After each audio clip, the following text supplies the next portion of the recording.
I'm guessing that by the time this video comes out, the FM9 will have Dyna-Cabs. I shoot my videos a couple weeks ahead of time usually, and as of 4th of July, there are no Dyna-Cabs for the FM9 yet. But definitely they are coming. Like I said, by the time you see this, they might be here.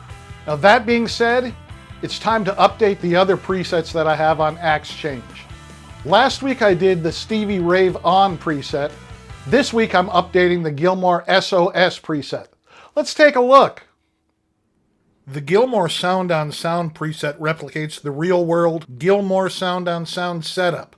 To the best of my knowledge, the only application for the Gilmore Sound on Sound setup is to allow guitarists to do the beginning of Shine On You Crazy Diamond without a synthesizer or backing track. You need an expression pedal and a foot switch to make this work.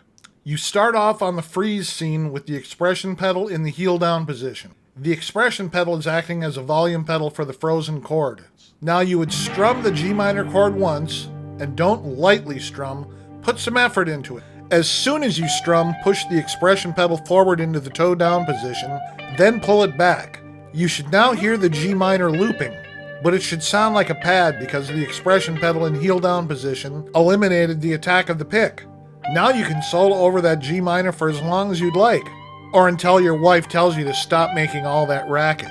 Of course, she might say, "Wow, that sounds just like the intro to Shine On You Crazy Diamond. Did you know that Syd Barrett popped into the studio when Pink Floyd was recording Wish You Were Here and nobody recognized him?" Hey, it can happen. The original preset uses Legacy number 42, a 4x12 high-powered cab in the cab block. Well, there are no high-power cabs in the Dyna-Cab library. David Gilmour uses WEM Super Starfinder 200 cabs, loaded with four 12-inch Fane Crescendo speakers. This cab doesn't exist in Dyna-Cabs land either, so I had to look for something that was familiar. While doing research into this, I found a comment that said that Fane speakers had a fairly flat response, unlike Celestions, and that you can replicate that with JBL or EV 12-inch speakers pretty easily. Looking at the list of Dyna-Cabs, you can see that there aren't any JBL speakers being used. But we do have two EV cabs, the EV12L and the EV12S. The EV12L is described as classic sound with road-ready reliability. The EV12S is described as a 12-inch speaker designed for professional, high-level, high-quality musical instrument and sound reinforcement systems. Based on that, I decided to try the EV12S. The easiest way to dial this in was to once again use the looper block so that I could record a riff and let it loop while I moved the mics around.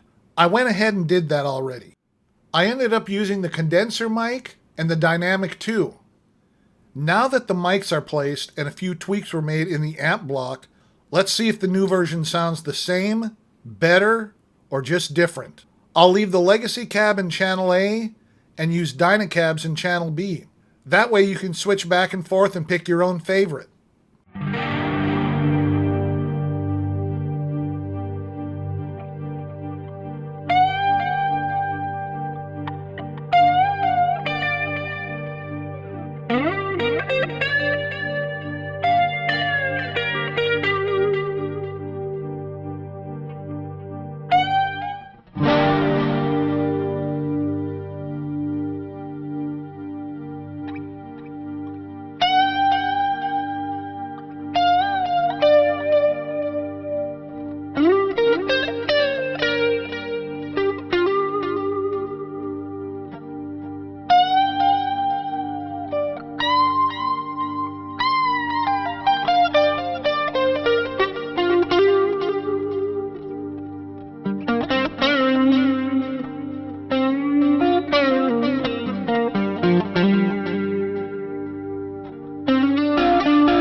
I'll move the updated preset to Axe change just as soon as firmware 7.00 gets its official release.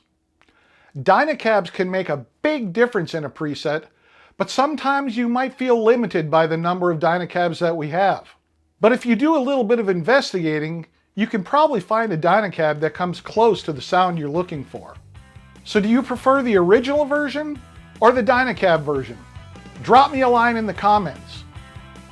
Now this Friday, we're going to take a look at the multiplexer block, what it is, and how we can use it in our presets.